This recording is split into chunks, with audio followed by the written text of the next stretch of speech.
Puji Tuhan, haleluya. Selamat pagi Bapak Ibu Saudara, salam sejahtera bagi kita semua. Kita bersyukur pagi hari ini kalau kita boleh ada, ini hanya karena kemurahan Tuhan. Pagi hari ini sama-sama kita akan belajar firman Tuhan. Kita akan membuka di dalam Injil Matius pasalnya yang kelima, ayatnya yang ke-13 dan ayatnya yang ke-14. Firman Tuhan, kamu adalah garam dunia. Jika garam itu menjadi tawar, dengan apakah ia diasinkan? Tidak ada lagi gunanya selain dibuang dan diinjak orang. 14. Kamu adalah terang dunia. Kota yang terletak di atas gunung tidak mungkin tersembunyi. Ya, firman Tuhan pada pagi hari ini saya memberikan tema garam dan terang dunia. Dari ayat ini kita sebagai anak-anak Tuhan dituntut untuk menjadi garam dan terang di dalam dunia ini.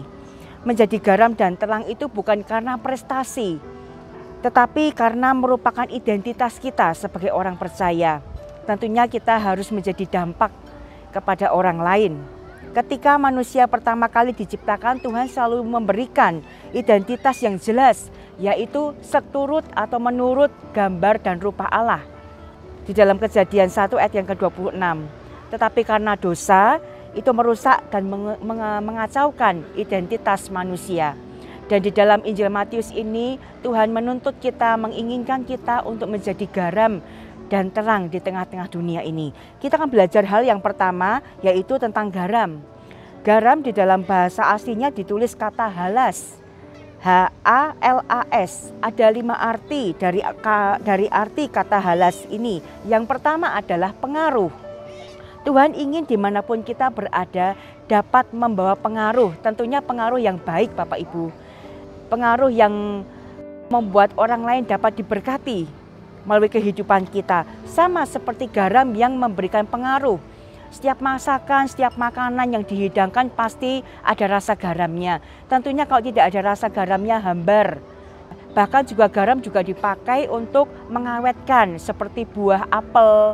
Ya, ketika kita memotong apel dan apel itu kita diamkan akan berubah warna. Tapi ketika apel itu kita masukkan di dalam air yang bercampur dengan garam, maka apel itu dalam kondisi warna yang baik. Nah, jadi yang pertama kita harus menjadi pengaruh di tengah-tengah dunia ini. Yang kedua, arti halas yang kedua adalah memiliki pengorbanan.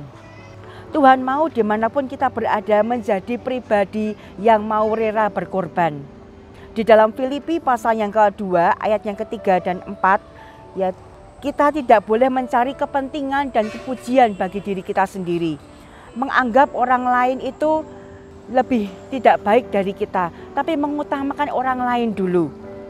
Kemudian baru kepentingan diri kita sendiri. Hal yang ketiga, arti kata halas yang ketiga adalah pembawa pesan damai. Identitas anak Tuhan itu bukan hanya memberitahukan tentang damai, tetapi menjadi pribadi yang membawa damai. Hal yang keempat, kata halas yang keempat itu mengandung arti bijaksana. Disebut bijaksana adalah karena mampu mengendalikan diri kita. Tidak sembarangan berbicara. Bicara tetapi bertindak dengan pertimbangan yang matang sesuai dengan firman Tuhan. Jadi perkataan kita yang kita ucapkan itu harus perkataan yang bijaksana, perkataan yang baik. Yang kelima, arti kata halas adalah penuh kasih karunia. Pribadi yang membawa kasih karunia Tuhan memiliki hati yang berkemurahan, mampu mengampuni dan memiliki kesabaran. Itu 5 arti. 5 arti dari kata halas, ya. Yang kita belajar dari arti dari garam, menjadi pengaruh di dalam kehidupan kita. Yang kedua tentang terang dunia. Di ayat yang ke-14, sebagai pribadi terang, tempat kita di atas bukan di bawah. Itulah sebabnya Rasul Paulus mengingatkan kita di dalam Kolose pasal yang ketiga ayat yang kedua, pikirkanlah perkara-perkara yang di atas, bukan yang di bawah. Identitas sebagai anak Tuhan disebut sebagai kota di atas gunung, artinya terang itu berfungsi di atas bukan di bawah. Ya. Jadi terang itu harus kita tampakkan, kita harus menjadi penerang di tengah-tengah dunia yang gelap ini. Kata terang dipakai kata pos, PHOS, artinya pikiran yang berkualitas dan manifestasi terang. Bagi Tuhan semua baik, yang menjadi terang tidak akan sembunyi, yang menjadi terang yang tidak akan tersembunyi itu, mari kita menjadi terang di tengah-tengah dunia yang gelap ini. Kita menjadi garam, memberikan pengaruh yang baik buat semua orang. Oleh sebab itu firman Tuhan pada pagi hari ini terus mengingatkan kita dalam kehidupan kita sebagai orang percaya, mari kita mau menjadi garam dan terang bagi dunia ini. Puji Tuhan, firman Tuhan sampai di sini, mari kita sama-sama berdoa. Kami bersyukur kepada Tuhan pagi hari ini, kami boleh ada sebagaimana kami ada, tubuh kami sehat, tubuh kami kuat, ini hanya karena kemurahan Tuhan. Terima kasih Bapa. Terima kasih buat firman Tuhan yang datang dalam kehidupan kami. Jadikan kami garam, jadikan kami terang di tengah-tengah dunia ini Tuhan. Kami mau menjadi pengaruh yang baik, kami mau menjadi terang di tengah-tengah dunia ini Tuhan. Tuhan menolong kami, memampukan kami untuk kami bisa menjadi dampak bagi orang lain.